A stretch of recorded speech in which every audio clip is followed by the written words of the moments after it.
bisa mentang-mentang punya duit, emangnya polisi dibayar? Nggak ada saya bayar apa-apa. Tapi di sini hanya bentuk saya sebagai warga negara yang baik. Saya merasa bahwa saya difitnah, saya menjaga ibu saya menjaga diri saya. Ya saya boleh dong kayak begini, Mbak.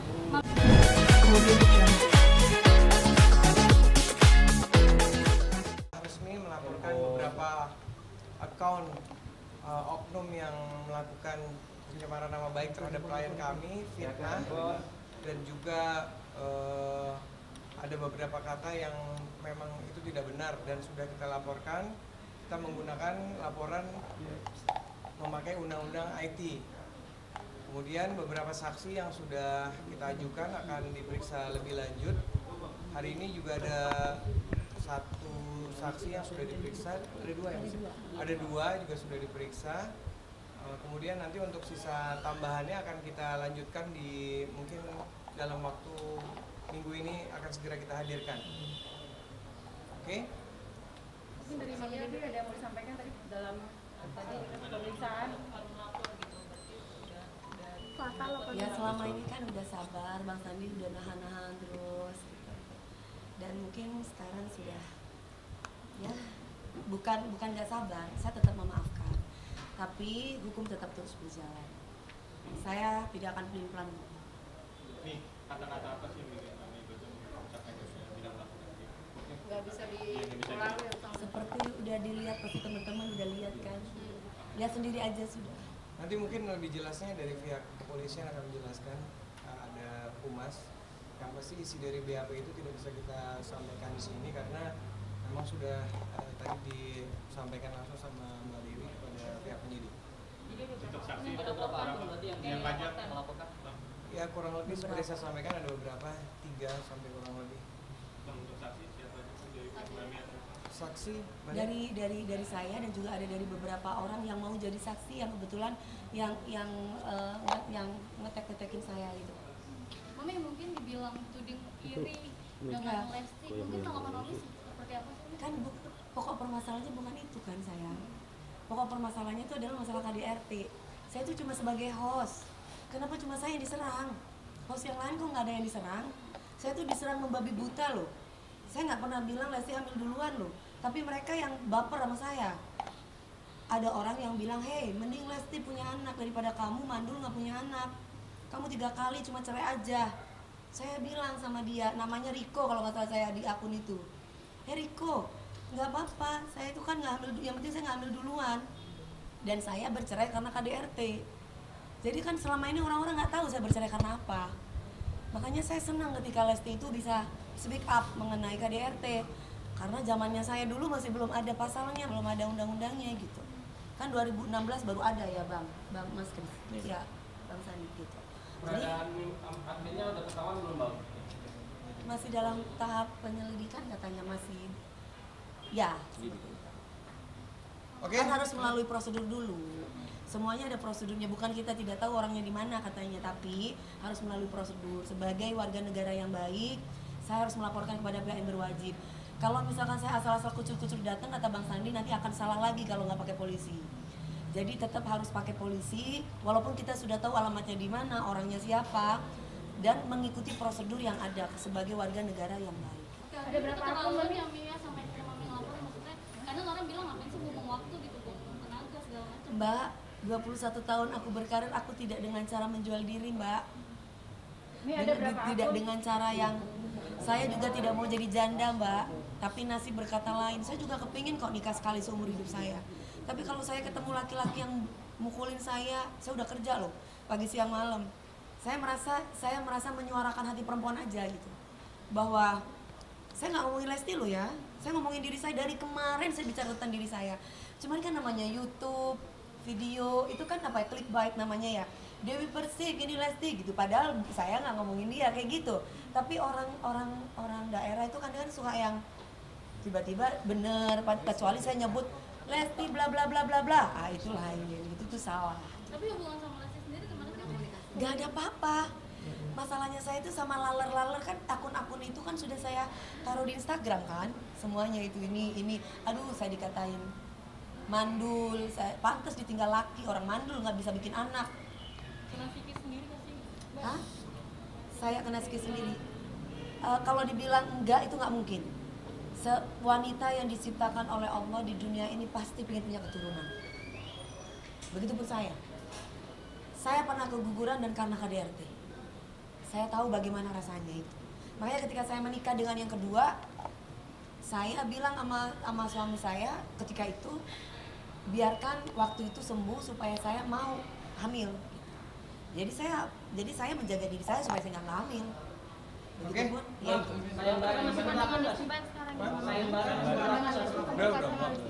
Sayembaranya udah ketemu kan alamatnya, Udah dapat. orangnya udah dapat semuanya.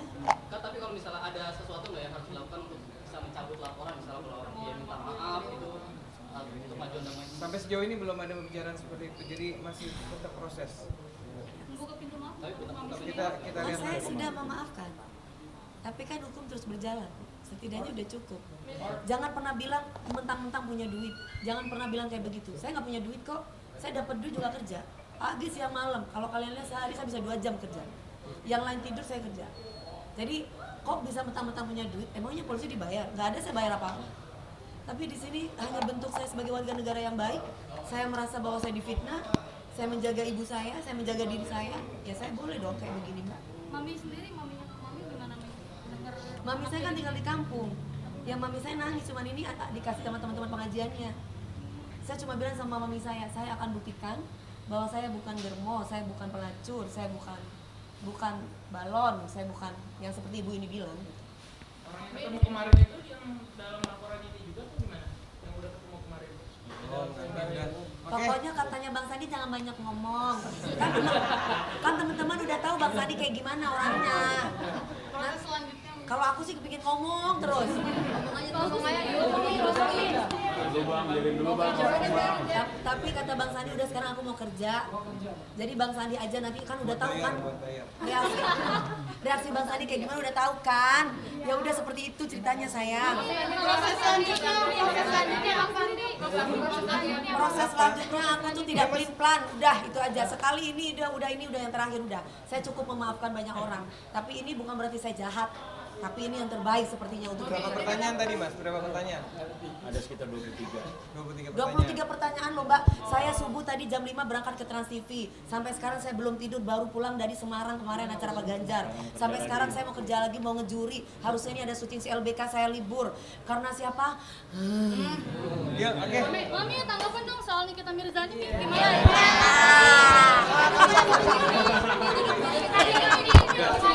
Jangan kontak, jangan. Mengcross check laporan saya terhadap saudara NM, di mana memang kita 3 tahun lalu saling lapor dan saya sudah disidangkan, tapi saudara NM sampai sekarang juga belum disidangkan. Jadi saya melihat perkembangan dari sini dan saya tadi sudah dapat suratnya. Tapi memang di sini suratnya ini perlu saya baca nggak sih? Tapi gue bacanya. Intinya.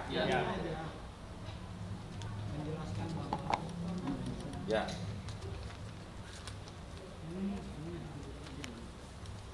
Enggak usah semuanya. Jadi di sini semua saksi-saksi saya, termasuk Tessa Mariska dan saksi-saksi yang saya tunjuk sama saksi ahli, semua sudah diperiksa, barang bukti sudah diserahkan berupa flash disk, sama satu lagi cuman handphone kita serahkan hari Kamis ya, hari Kamis untuk di lab nanti di Polda Metro, baru nanti statusnya berubah karena unsurnya sudah termasuk semua, sudah terpenuhi semua menjadi tersangka. Jadi ini kita tunggu nanti setelah nanti saya serahkan handphone itu. Begitu kira-kira. Bang, kalau untuk KTS sendiri kasus dengan MM itu yang mana ya? Itu kasus waktu itu laporan anak saya 2019. Jadi tadi saya lihat di sini karena kemarin itu kan ternyata di sini masih di Polda laporannya. Kemarin itu karena anak saya lagi konsen dengan kuliahnya, kita belum mau kejar. Tapi setelah saya lihat sini ternyata belum turun ke sini, ternyata masih tetap di Polda. Itu yang akan kita tindak lanjutin lagi. Ini suratnya tadi kalau mau foto. Udah? Tahan bang. Tahan bang, goyang bang. Tahan bang. Tahan dulu bang. Ancaman hukuman berapa? Ancaman Bang, hukumannya Belum, belum.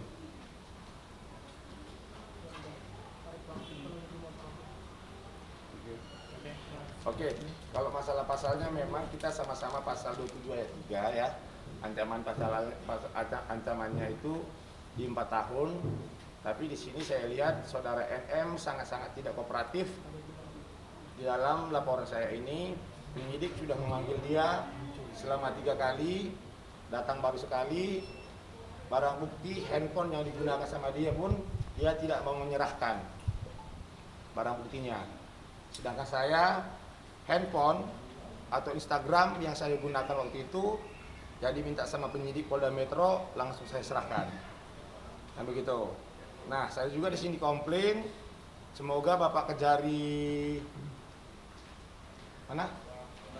Serang atau Pak Kejagung melihat bahwa yang namanya Undang-Undang ITE itu barang buktinya digunakan sosial media, termasuk Instagram sama handphone.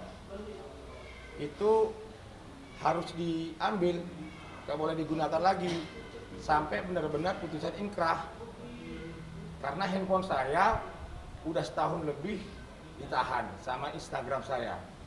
Sedangkan dia waktu pertama kali ditahan di Polres Serang ya, dia masih bisa menggunakan Instagramnya dia. Itu apakah termasuk illegal access? Termasuk kalau menurut gua ya. Nah jadi saran saya, tolong segera juga handphone sama Instagramnya dia segera ditahan, segera diambil, segera diamankan. Kalau tidak, saya juga akan komplain, saya akan minta Instagram saya sama handphone saya dikembalikan segera. Seperti itu kira-kira. Harus sama di mata hukum. Ya harus sama di mata hukum. Gitu. Yang kedua, masalah kakaknya nggak usah ikut-ikutan. Tahu ya sama kakaknya ya. Nggak usah ikut-ikutan masalah kasus siapapun itu, karena Anda tidak ada urusan dalam kasus ini. Jangan menggiring opini, ngetek sana, ngetek sini. Gitu loh. Anda bukan pengacara, Anda juga bukan sebagai pelapor, jadi Anda cukup diam. Kalau usah banyak ngomong. Iya, gitu loh. Kakaknya disebut aja bang, takutnya kita tahu. Kakaknya FS inisialnya. Kakak-kakaan. Gitu loh. Dia kan dia ini sorry ya. Kemarin malam pengacaranya Dito nelpon saya juga. Tadi malam jam berapa ya? Jam 12 malam. Nelpon saya juga. Kenapa bang yang bicara? Ya bunyinya mungkin ya nggak bisa saya ungkapkan di sini ya. Intinya bang. Ya intinya Bang Indra gimana kasus Bang Indra? Kok udah 3 tahun juga nggak disidangkan gitu. Tolong dikejar segera gitu. Gitu. Bang Efes ya bang? Apa? Bang Efes. Ya, betul sekali. Bang kemarin juga penahanan ini juga ditolak bang. Mungkin gimana? Puji Tuhan. Kalau ditolak berarti intinya kan selama ini nggak kooperatif ya. Ditolak berarti kan ada alasan-alasan tertentu dari kejaksaan, mungkin takut menghilangkan barang bukti, pas nanti dihadirkan di persidangan tidak hadir, takut mengulangi lagi, gitu. Bang tadi sempat bertemu dengan Mami DP juga, apa aja bang yang dibahas? Oh iya, Mami Dewi Persik itu sahabat saya. Tadi ngomongnya cuma bilang salam sama mama ya bang, sehat-sehat ya bang gitu. Sama dia bilang tadi saya benci sama si Satria katanya. Itu doang sih. Mungkin ada membahas soal NM juga bang? Iya, dia sempat tadi tanya, gimana kasus abang sama NM katanya. Ini mbak saya mengejar, dia bilang. Semangat bang katanya gitu, jangan mundur katanya gitu. Karena abang memang saya tahu abang dihinain sama dia bisa-bisaan gitu. Sama orang tua abang dan Dewi Persik juga tadi khusus sampai ke salamnya dia buat mama saya. Gitu. Hah? Iya, hanya sebatas support. Dan ini juga penting juga menurut saya ya. Buat pengacaranya si NM ya. Kalau kasih statement itu jangan sok jago deh. Jangan melebihin ahli-ahli hukum. Putar balik. Ikutin aja alurnya, bro. Lu kan pengacara. Jangan seolah-olah bikin statement yang paling pinter. Gitu loh. Buktinya beberapa kali kalah kan, waktu kasus kesehatan juga kalah. Gitu loh. Jadi nggak usah beralibi terlalu sok pintar. Aslinya jong. Banyak, coba aja buka di YouTube. Dia bilang inilah itulah inilah. Masuk angin, nggak jelas. Proses selanjutnya mungkin setelah saya serahkan handphone saya akan digelar, dia akan naikkan tersangka dan berkas akan segera dikirim ke kejaksaan, dan saya juga minta kejaksaan kalau bisa kalau tahap 2 nanti ditahan. Jangka waktunya mungkin ada berapa hari atau berapa? Itu nanti kalau salah jangka waktu nanti tanya humas di sini. Dan aku juga minta di sini kalau bisa dia ditahan karena satu alasannya nggak kooperatif, yang kedua menghilangkan barang bukti dia mengakuin, yang ketiga waktu kita disuruh RJ 2 kali dia nggak datang. Kalau itu menurut aku alasannya bisa ditahan sih. Oke? Siap. Thank you.